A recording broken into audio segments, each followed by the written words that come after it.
when I read the email, it listed information about families in Africa and specifically Uganda, and it mentioned domestic violence, it mentioned how that is impacting families, and that is something that I've personally experienced and felt like it was speaking to me. Also, as being a Black female in America, really being more curious about my own heritage and roots. And so I would even go as far as saying I came seeking something.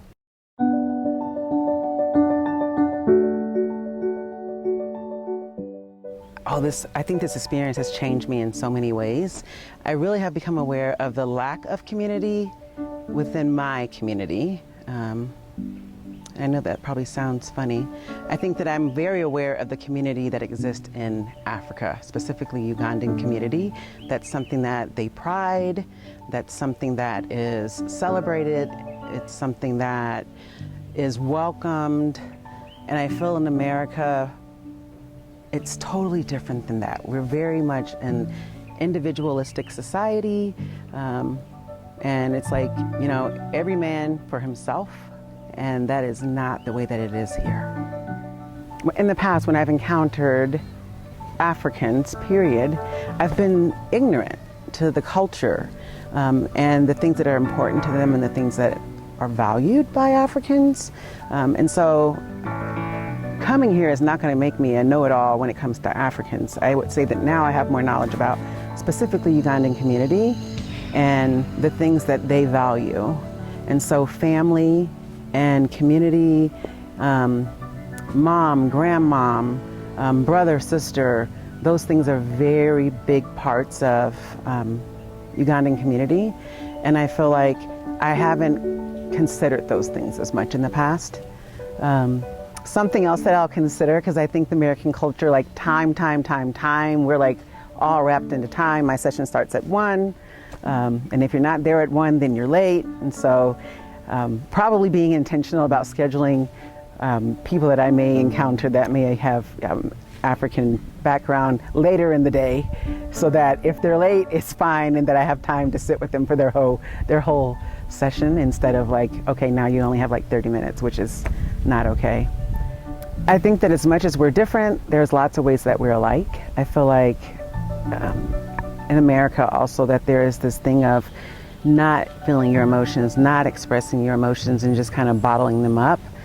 I feel like that was seen here as well.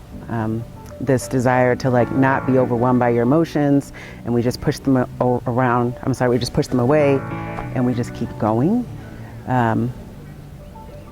I loved how in the externship, how we had, when the women would talk about men in that way and saying that more of the men were like non-emotional, how the men started showing up and advocating for themselves. And we had pastors standing up and just saying some really profound, sharing wisdom with the whole group. And at one point, one of them said, "Don't give up on us." And that was just so powerful for me.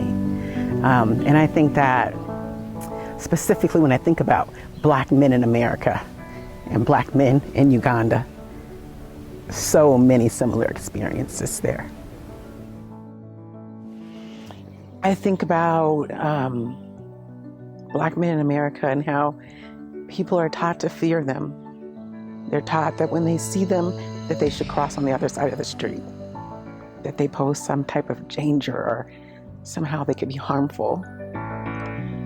And coming here and having a Black man stand up in this whole group and say, "Don't give up on us," right? Somehow that is just so like, the two of them together is like, even in America, like, don't give up on Black men. They are not this scary, this beast, this mean thing that the social construct has created of them. They are too soft. They are loving. They are emotional beings.